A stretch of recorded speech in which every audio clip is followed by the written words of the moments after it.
I'm inviting Bob from work to our house tonight, so be sure to cook something. Huh? That's a bit sudden. Just be ready with something. Don't embarrass me.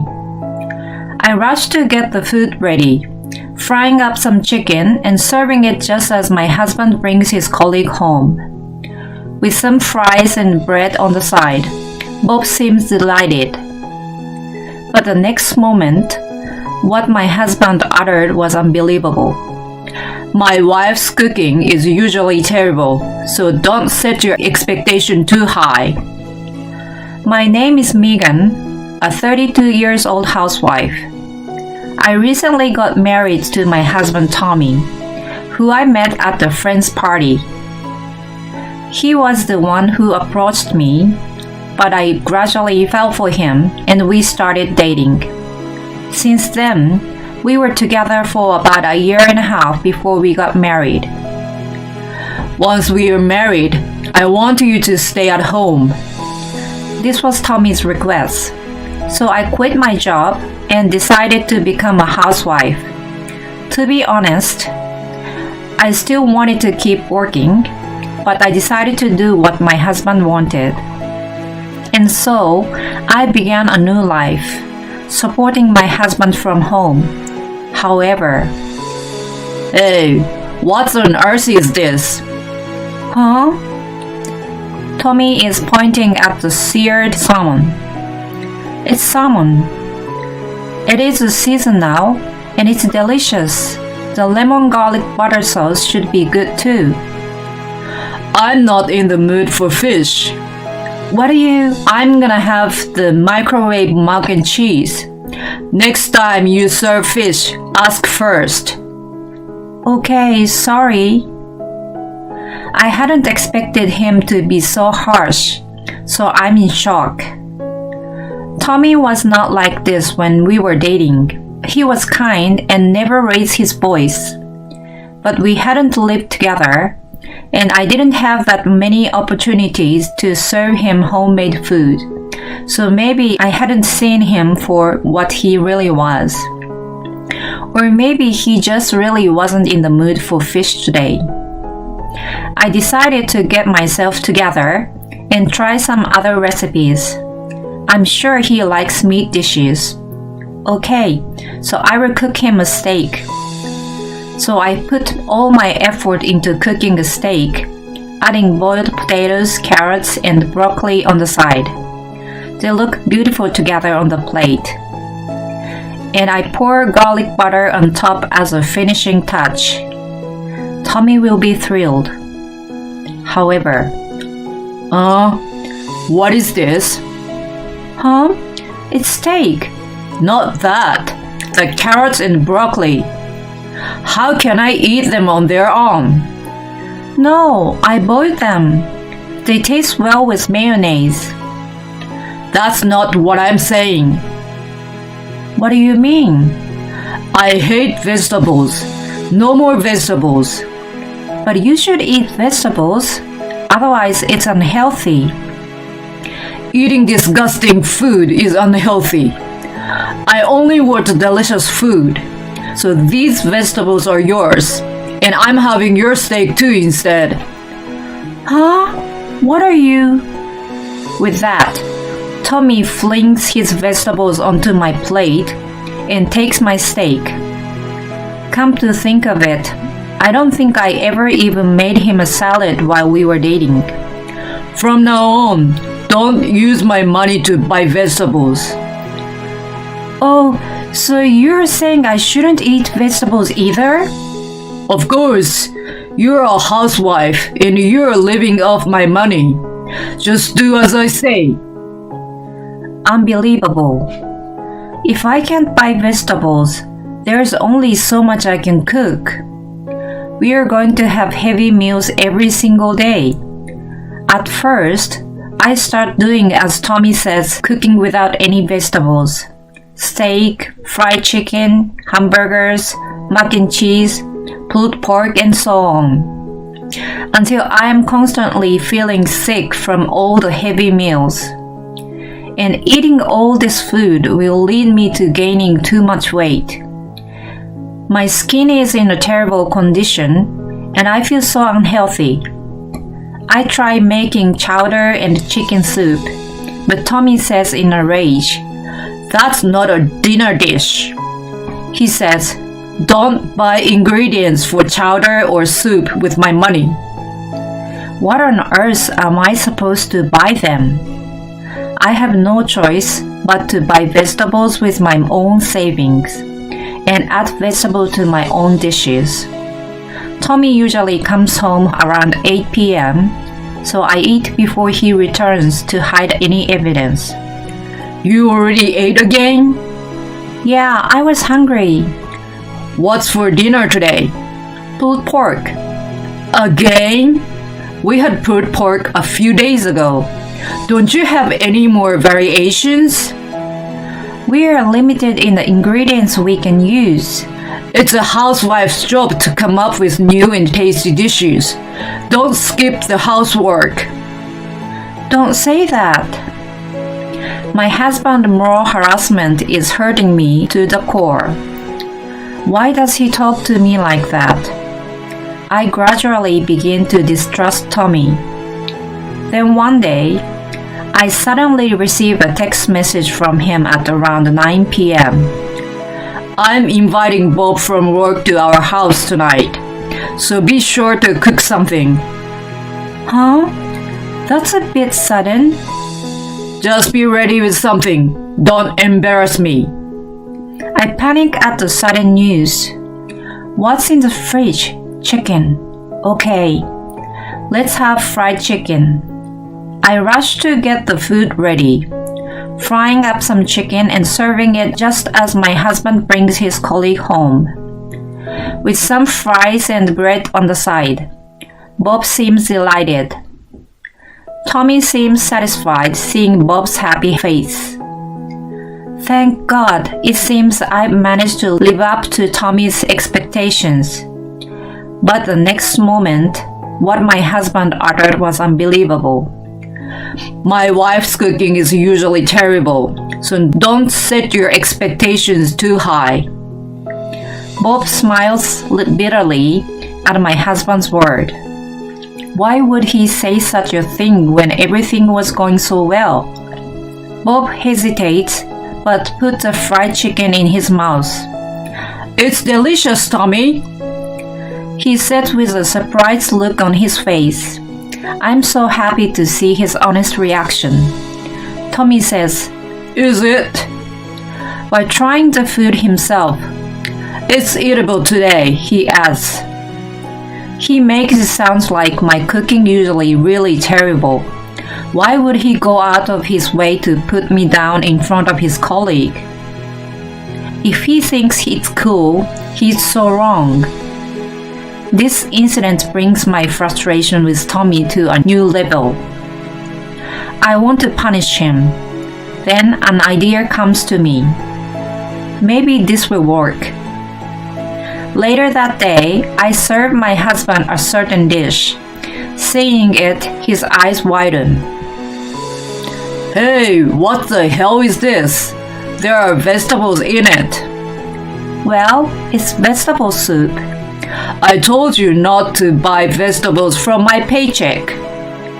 Don't waste my money." "Forget it. I'm eating a microwave meal." We don't have any. "Huh? What are you saying?" I stopped buying them.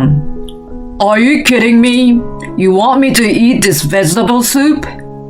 It's the only thing there is to eat. Oh, and you can have the chicken steak too. "What the hell? You do have something eatable." Tommy cuts the chicken steak and takes a bite. "Geez, what on earth is this?" What's wrong? "It's too salty. What is this? It's disgusting." Is it? "Are you kidding me? Have you lost your sense of taste?" My taste is perfectly normal. "No, it's not. This steak is revolting." Then why don't you cleanse your palate with a soup? Tommy does as he's told and tries a vegetable soup. How is it? The chicken was so bad, the vegetables don't seem so terrible. Oh, that's great to hear. You are doing amazing, eating your veggies. Stop making fun of me. I just like meat. It's not that I can't eat vegetables. Next time, make me a proper meat dish. Okay, got it. Tommy goes back to his room, red-faced and angry. The look on his face when he ate the disgusting chicken steak still makes me laugh. Another day, I serve him a hamburger and some salad. Vegetables again. I told you I never eat salad. Just the hamburger. Still muttering to himself, he shoved the hamburger in his mouth. The next moment, he almost spit the whole hamburger out. Oh my, you're covered in it. The meat is burnt black. It's so bitter and disgusting. Oh, is it? I didn't realize. You must feel terrible from the bitterness. Why don't you have a fresh salad to cleanse your palate? Are you out of your mind? You're making bad dishes on purpose. Everything tastes so much more worse than it ever has. That's a terrible thing to say. What's wrong with speaking the truth? Bad food tastes bad. You're a terrible cook. You talk like that to your own mother? Huh? Tommy doesn't seem to understand what I just said. What do you mean? Oh, she's just about to come over. Not long after that, the doorbell rings. Mom, why are you here? Tommy, how was the hamburger that I made? What? You made this? Oh yes, I also made chicken steak a few days ago. You didn't tell me what you thought of the steak either. Tommy is speechless. Yes, Tommy had actually told me before that his mother was a terrible cook. That's why I asked her to cook for us. Oh well, it was delicious. Thanks for making it, Mom. Oh really? I'm so glad you liked it. Well then, I will come over to make more again. What? No, you don't need to. Don't you worry about me. I want to. Do you have any requests? Oh yeah, vegetable soup. Oh, that's what you want? Yeah, I prefer soup. I'd love to try a tasty soup. Okay then, leave it to me. And with that, she leaves on a happy note. Tommy looks relieved. Why did you ask Mom to cook? Because there's only so much I can cook with all your limitations. That's why I gave our food money to your mother, so that she can cook for us regularly. She seems so excited. Why would you do that? Tommy looks troubled. Served him right. The next day, Tommy's mother comes to make vegetable soup. All the vegetables are clearly too large and lumpy. The skin has not been peeled properly, and I'm certain the texture and taste would both be weird. Well, watching her cook, the seasoning she was using was a mess to begin with, so the flavor itself is probably terrible. She put the soup down with a smile. Tommy looks at the soup in the bowl and is in shock. He hesitates but takes a sip. Unable to speak, he makes a funny noise. How is it? Do you like it? I worked so hard to making it. Tommy's mother asks with a smile. To make sure he doesn't hurt her feeling, he responds, It's delicious. I'm so happy to hear that. Make sure you eat all your veggies. I put so many in the soup. With this, Tommy scooped up a chunky carrot and puts it in his mouth. The next moment, we hear a large crunching sound. Tommy has a bitter look on his face. The vegetables are so big that they are still too hard. Anyone with weak teeth would probably have broken them by now. Tommy continues eating the soup, looking as though he could die any second now. Thank you so much for eating all of it. I will come by again to make more. Tommy's mother happily leaves us. Making sure she is gone, Tommy glares at me. Stop asking Mom to cook. What? Why? I thought you were enjoying your mother's cooking. You say you don't like my food, which is why I asked her to come over. Even your cooking is better than Mom's. Anyway, if you keep asking Mom to cook, you're going to have to suffer her food too, you know. I'm not eating any of her food. Huh? I cook for myself. Hey, wait a moment.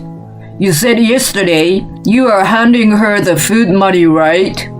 Are you wasting even more of my money? I'm paying for my own food. What? You're a housewife. Where are you getting that money? It's still part-time, but I'm working again, which is why I can afford my own food. What?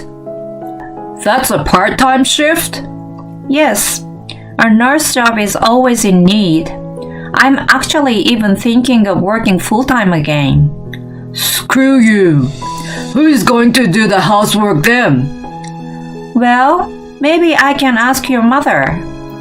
How about we ask her to move in to do the housework and cooking? Oh, but I'm cooking and eating my own food. No, no way. You should be the one focusing on the housework.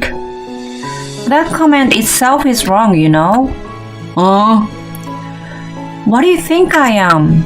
You think I'm just a housekeeper or a slave? I don't think that. Yes, you do. That's why you complain and restrict and abuse me. I won't be harassed by you anymore. Harassed? Don't exaggerate. I'm not exaggerating. I even spoke to your mother and she was angry about you too, you know. What? You told my mom? Yes, I did. That's why she agreed to do the cooking. I heard your father does all the cooking at your house. Your mother knew she was terrible at cooking. No, when I was a kid, Mom didn't know she was a bad cook. But your father told her the truth and he started cooking in her place. You just happened to be away at the time and didn't know. So you mean you and Mom were purposely making me eat bad food? Well, I had a lot of grudge against you. Screw you. I can still taste the terrible soup and hamburger. They are still lingering in the back of my mouth and it's making me sick. Well, screw you. I will never forgive you. I want a divorce. A divorce? Tommy is angry that I was divorcing him. Wait a minute. You don't have to go that far, do you? Oh, yes, I do. I've recorded every horrible thing you've ever said to me. My lawyer said I could get a divorce and be paid a compensation for your harassment. No way! Not a divorce! You are saying that because there are a lot of women in your office, right? It would reflect badly on you and your career. Tommy works for a cosmetic company. According to a mutual friend, he is known to be a family man. If we got divorced and these incidents become public, he'd be in trouble. But that's not my problem. If you don't agree to a divorce, I'm taking this to court. I'm sending a certificate letter to your office too. With this, he replies, Okay, okay. and reluctantly agrees to the divorce. This is how my husband and I got a divorce. I was able to receive a substantial amount of money thanks to the compensation and property division. It seems my ex-husband was afraid his workplace would find out. Well, I told a mutual friend, so naturally they knew not too long after the divorce. It seems the word quickly spread throughout the company. Naturally, Tommy is now looked down upon from the female employees. Any future for his career is now hopeless, and he feels he has no place in the company. Apparently, his parents were also disgusted by this incident. They cut him off. He is now alone and lonely, spending his days paying the compensation. On the other hand, I started working as a nurse full-time, and I'm living a comfortable and peaceful life in a nice apartment. No man needed in my life for a while, so I'm going to save up some money and enjoy traveling abroad and doing things that I enjoyed. Moral harassment really sucks, doesn't it? Anyway, it's hard to imagine how bad of a cook the mother-in-law was. Maybe it was like terrible cooking that sometimes appear in cartoons. I'd love to try some just to see how bad it is. At any rate, I'm glad Megan was able to leave her lousy husband. I hope she will meet someone much better in the future. Thanks for sticking around until the end. Please subscribe to our channel if you enjoyed this video, and see you in the next video.